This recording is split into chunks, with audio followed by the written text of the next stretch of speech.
El jueves por la mañana, en un pequeño condado de Ohio del que casi nadie había oído hablar hace un mes, una mujer de 67 años hizo algo que nadie esperaba. No habló, no lloró frente a las cámaras, no pidió perdón, firmó un papel, y ese papel, presentado a las 9:30 de la mañana del 16 de julio, acaba de cambiar por completo quién manda en esta defensa. Su nombre es Christina Siders, es la abuela, y hasta este jueves era la única de los 4 acusados en el caso de la llamada Casa de los Horrores, que no había dicho ni una sola palabra en público, ni en la corte, ni en la calle, ni una sola frase filtrada por su abogado. Nada. Silencio total durante casi 3 semanas. Pero el silencio se acabó. Y no se acabó como usted piensa. Porque Christina no salió a hablar. Christina hizo algo mucho más peligroso.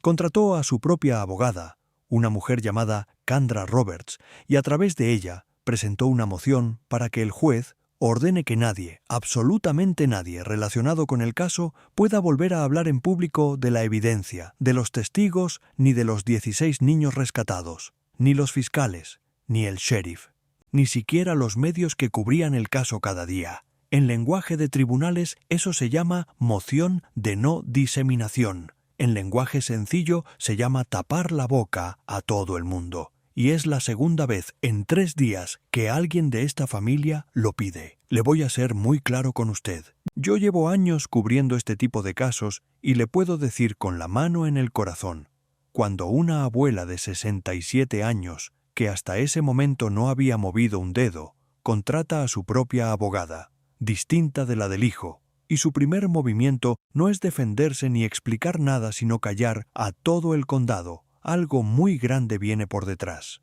Porque aquí no estamos hablando de una viejecita asustada, estamos hablando de una mujer que, según los documentos presentados por su propia abogada esta semana, sabe exactamente qué está haciendo y qué información no puede permitir que salga a la luz. Y por eso su primer movimiento legal, después de casi un mes de silencio absoluto, fue este. No fue pedir libertad bajo fianza. No fue pedir un examen mental como su esposo. No fue pedir clemencia. Fue cerrar la boca de todos los demás. Piense en eso. Vamos a ver qué dice exactamente ese papel que Candra Roberts firmó el jueves. La moción fue presentada en el Tribunal de Causas Comunes del Condado de Vinton, en Ohio, y le pide directamente a la jueza Laina Fetherolf Rogers que prohíba a cualquier persona vinculada al caso hablar públicamente sobre 3 cosas. La primera, los hechos y méritos del caso.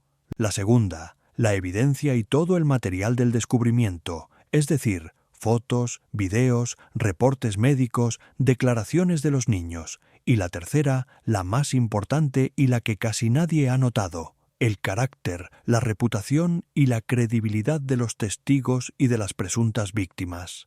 Léalo otra vez. La credibilidad de las presuntas víctimas, de los niños, de los 16 niños que fueron sacados de esa casa, algunos tan débiles que no podían caminar solos. Christina Siders, a través de su abogada, le está pidiendo a la jueza que nadie, ni terapeutas, ni asistentes sociales, ni familiares de acogida, ni siquiera reporteros, pueda hablar en público de lo que esos niños dicen ni de si son creíbles o no. Eso, mis amigos, no es defensa. Eso es amordazar a las víctimas antes de que abran la boca. Y aquí es donde la historia deja de ser sobre un caso de abuso y empieza a ser sobre algo mucho más grande. Porque la pregunta que usted se tiene que hacer esta noche, sentado en su casa, es muy sencilla. ¿Por qué esta señora, que no había hecho absolutamente nada durante 3 semanas, se levanta un miércoles, contrata a una abogada nueva, distinta de la de su hijo, y su primerísimo movimiento en toda la historia del caso es cerrarle la boca a los niños que ella supuestamente cuidaba en su propia casa? Nadie hace eso por casualidad. Nadie. Vamos a hablar ahora de por qué Christina y por qué ahora. Porque el momento es todo en esta historia. Piénselo así. Su hijo, Gary Siders Jr., consiguió su propia orden de silencio el 14 de julio. La jueza se la firmó en cuestión de horas. 48 horas después, exactamente 2 días después, aparece la abuela pidiendo lo mismo. No es una semana después, no es un mes después, son 48 horas exactas. Eso, en lenguaje de tribunal, se llama coordinación. Y la coordinación entre acusados, que en teoría tienen abogados distintos, es una de las cosas más difíciles de probar y una de las más comunes en casos de familia como este. ¿Sabe por qué es tan común? Porque en las familias donde ocurre algo así, todos saben lo que pasó. Todos. El hijo sabe lo que sabe la madre sabe lo que sabe el padre, la nuera sabe lo que sabe la suegra. Y cuando llega la policía y se los lleva a todos el mismo día, la única forma de sobrevivir juntos es callarse juntos. Y esta semana, en tiempo real, delante de los ojos del país entero, estamos viendo cómo se están callando juntos. Pero hay algo más profundo aquí, y es lo que casi nadie está diciendo. Christina Seiders no es una figura pasiva en esta historia. Nunca lo fue. En la cultura latina usted y yo sabemos exactamente qué significa una abuela dentro de una casa. La abuela no es la que se sienta en el rincón a tejer. La abuela es la que manda. La abuela es la que decide qué se come, qué se dice, qué se calla. La abuela es la que tiene la última palabra cuando el hijo grita, cuando la nuera llora, cuando los nietos preguntan. En esa casa de Ohio, con 16 niños viviendo en condiciones que el sheriff describió como peores que las de un establo, la abuela no era una espectadora, la abuela era la autoridad, y ahora esa autoridad, por primera vez en casi un mes, ha hablado. Y lo primero que ha dicho es, cállense todos. Voy a repetir eso porque es importante que lo entienda bien. Lo primero que Christina Seiders dice, después de 3 semanas de silencio, no es defenderse, no es explicar. No es pedir compasión, es exigir silencio. Y esa exigencia dice mucho más sobre lo que ella sabe que cualquier confesión hubiera dicho jamás. Ahora vamos a la parte que me tiene más preocupado de todo este asunto. Porque aquí es donde se ve la mente de esta mujer. Cuando una persona pide una orden de silencio, un abogado sabio le pregunta primero, ¿de qué tienes miedo? Porque la orden de silencio no protege lo que ya salió. La orden de silencio protege lo que todavía no ha salido. Y en este caso, lo que todavía no ha salido es enorme. Todavía no han salido las declaraciones completas de los 16 niños. Todavía no han salido las fotos del interior de la casa. Todavía no han salido los reportes médicos completos que documentan el estado en que fueron encontrados. Todavía no han salido los testimonios de vecinos, de maestros, de personas que pasaron por esa propiedad y que ahora, poco a poco, están empezando a hablar. Todavía no ha salido el análisis forense de los teléfonos y computadoras que fueron confiscados. Christina Seiders sabe qué hay en esos documentos. Christina Seiders vivió dentro de esa casa. Christina Seiders es la única de los 4 adultos que estaba ahí todos los días, todo el tiempo. Ella lo vio todo. Ella lo oyó todo, ella lo sabe todo, y ella no quiere que usted lo sepa. Por eso el jueves por la mañana su abogada firmó ese papel. Y ahora déjeme presentarle a esa abogada, porque nadie está hablando de ella y es una pieza clave del rompecabezas. Candra Roberts no es una abogada cualquiera del condado, es una abogada con experiencia en casos difíciles y con un estilo muy particular. Sus mociones son cortas, agresivas y llegan siempre antes que las del otro lado. En pocas palabras, no es una defensora reactiva, es una defensora que ataca primero. Cuando una familia como esta contrata a alguien con ese perfil, uno se pregunta quién está pagando. Y uno se pregunta también por qué la abuela decidió no compartir abogado con su hijo. Compartir abogado hubiera sido más barato, compartir abogado hubiera sido más sencillo, pero compartir abogado también hubiera significado que si el hijo decide un día colaborar con la fiscalía y hablar en contra de sus padres, la abuela quedaría desprotegida. Al contratar a Candra Roberts, Christina se ha blindado contra su propio hijo. Léalo otra vez. Se ha blindado contra su propio hijo. Eso, en una familia, es una decisión brutal. Es una decisión que se toma cuando ya no confías en nadie, ni siquiera en la sangre. Y hay algo más. Esta semana, mientras Christina movía sus fichas, Elizabeth Seiders, la nuera, sigue esperando que le respondan una moción para reducir su fianza. Y Gary Seiders, padre, sigue esperando los resultados de una evaluación de competencia mental que pidió su propio abogado. 4 acusados.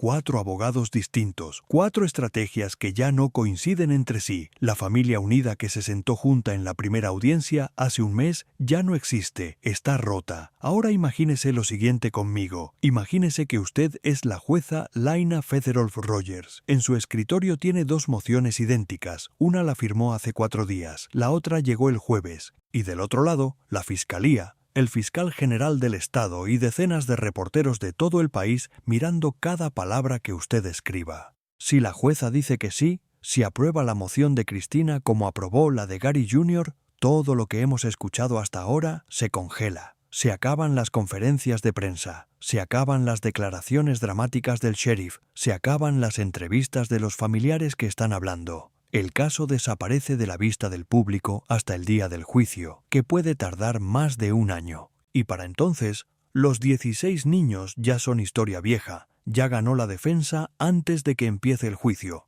Pero si la jueza dice que no, si esta vez decide que hay que dejar respirar al aire libre a este caso porque el interés público lo exige, entonces algo mucho más peligroso para Cristina va a ocurrir. Va a llegar el momento del gran jurado.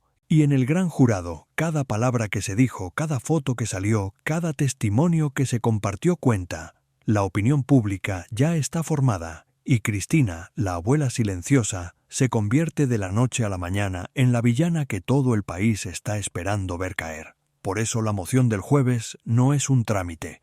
Por eso la moción del jueves es lo más importante que ha pasado en este caso desde el día del rescate. Y aquí quiero pararme un segundo y hablarle directamente a usted. Sé que muchos de ustedes son padres, muchos son abuelos, muchos han criado nietos porque los hijos no pudieron. Sé que muchos ven a Cristina Siders y ven por un segundo a alguien de su misma edad, de su misma generación, con las mismas arrugas y las mismas manos gastadas. Y ese es exactamente el rostro que la defensa quiere que ustedes vean, porque una abuela no puede ser una monstruo. Una abuela no puede haber permitido que 16 niños vivieran como animales dentro de su propia casa. Una abuela no puede. Pero puede. La historia está llena de casos donde la abuela sí supo, la abuela sí vio, la abuela sí participó. Y en este caso, cuando esa abuela, en lugar de defenderse, se dedica a cerrarle la boca al mundo entero, la pregunta que hay que hacerse no es si sabía. La pregunta es cuánto sabía. ¿Y por qué le tiene tanto miedo a que salga? Antes de que se vayan, quiero dejarles 3 cosas para que lo piensen esta noche. Primera, la mujer más callada del caso acaba de hacer el movimiento más ruidoso posible. Cuando la persona que menos habla decide gastar dinero, contratar una abogada aparte y presentar mociones antes que su propio esposo, ya no es un caso de familia, es un caso de supervivencia individual, y cada uno se va a salvar como pueda. Segunda, las palabras de una moción son puertas cerradas. Detrás de cada puerta que Cristina Siders está tratando de cerrar hay algo que ella no quiere que usted vea. Y en este caso, detrás de esa puerta hay 16 niños con 16 historias que todavía no se han contado en su totalidad. Y tercera, la más importante. Este país, esta comunidad hispana en particular, tiene la costumbre bonita de proteger a los abuelos, de darles el beneficio de la duda. Y por lo general esa costumbre es hermosa, pero hay momentos en que esa costumbre nos ciega. Y este puede ser uno de ellos. No estoy diciendo que Cristina sea culpable. Eso lo va a decidir un jurado. Pero sí le estoy diciendo que no permita que la palabra abuela le nuble el juicio, porque los 16 niños de esa casa no tenían una abuela normal, tenían a Cristina Siders. Y eso, hoy, hace toda la diferencia del mundo. Nos vemos mañana con lo que la jueza decida. Y créame, va a decidir muy pronto. Cuídense mucho, cuiden a los suyos y sobre todo, cuiden a los niños que tienen cerca. Ellos son los que menos voz tienen y los que más necesitan la nuestra.